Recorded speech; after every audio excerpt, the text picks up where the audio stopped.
It was Saturday, 18th October 1913. In a remote cottage near Portencross on the North Ayrshire coast, 3 people sat in the living room, but that night was to change their lives forever.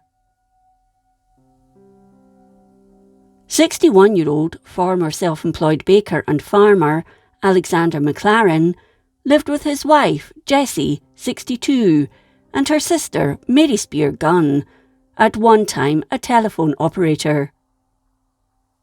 Mary was 51 and by all accounts was a good-looking woman for her age, who was in a relationship with a Canadian, but he'd returned home.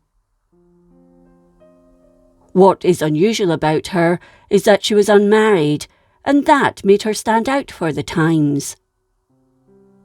The 3 had moved to the remote North Bank cottage in May 1913 and kept mainly to themselves, except when the need arose. But they were thought to be fairly well off. Alex, as he was known, had recently sold sheep from his former farm at Tainault at auction in Perth, where he received £100. On that day, Mary had gone shopping in West Kilbride. When she returned, Alex was waiting to escort her back home. In a statement to police later, Alex claimed they met a stranger on the way back, and they had spoken at length before going their separate ways.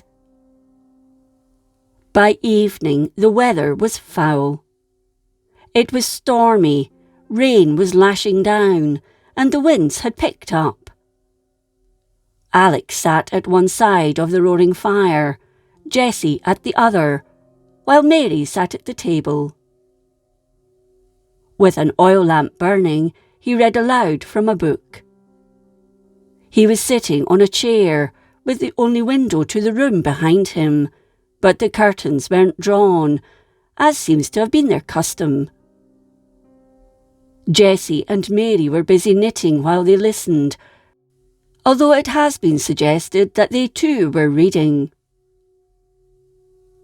It was around 8:30 when suddenly a shot rang out, followed by several others.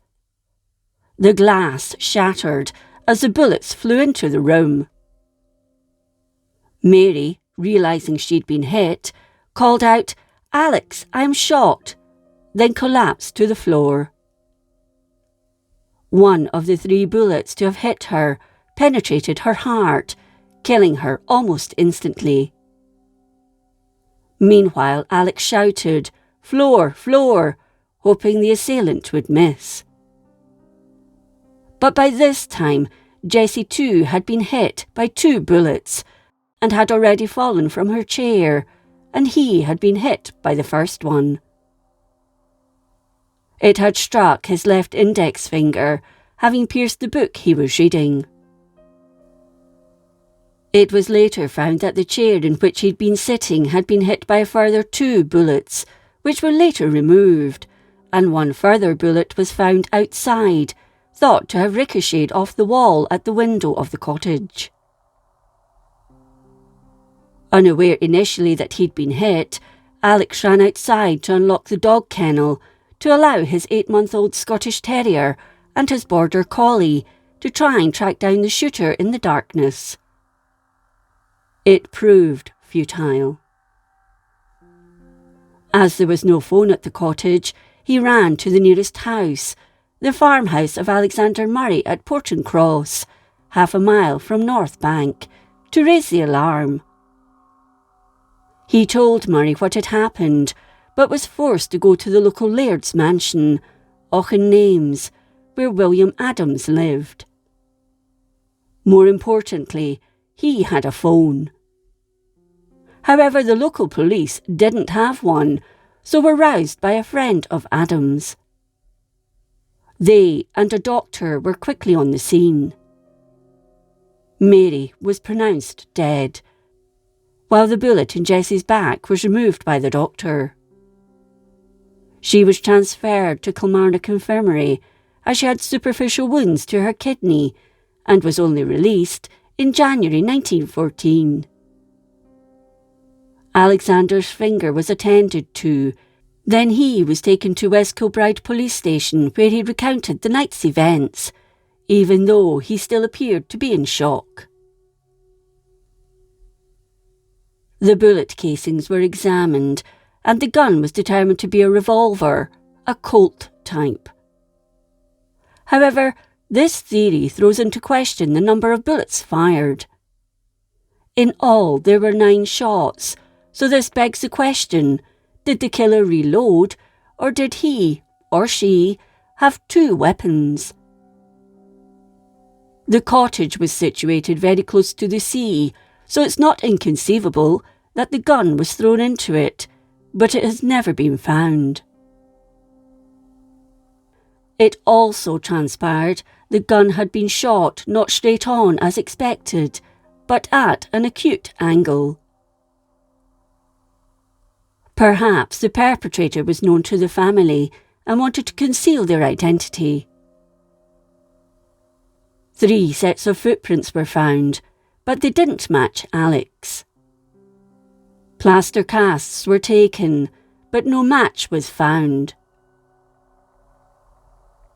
Local schoolchildren corroborated a story that a stranger had asked for directions to Portencross at least 3 different farms. This stranger was never tracked down, and the police theorised he may have committed suicide after the incident, but no body was ever recovered from the sea. The local woods were also searched, but to no avail. One odd thing about this case were the dogs. They don't appear to have barked, as would have been expected if a stranger was in their midst, or indeed a gun being fired. So why not? Did they know the murderer? Or was it simply the case the noisy weather that night made it impossible to hear them in the cottage? As for a motive, Alex couldn't think of one. He was on good terms with his neighbours, and no business dealings that he knew of would account for being targeted. A £100 reward was offered for any information leading to the murderer and their conviction, but no one came forward. Shortly afterwards, Alex and Jessie left their little cottage by the sea and moved to Dalry. As for Mary, she was buried in the southern necropolis in Glasgow, and as of 2024, her murder remains unsolved.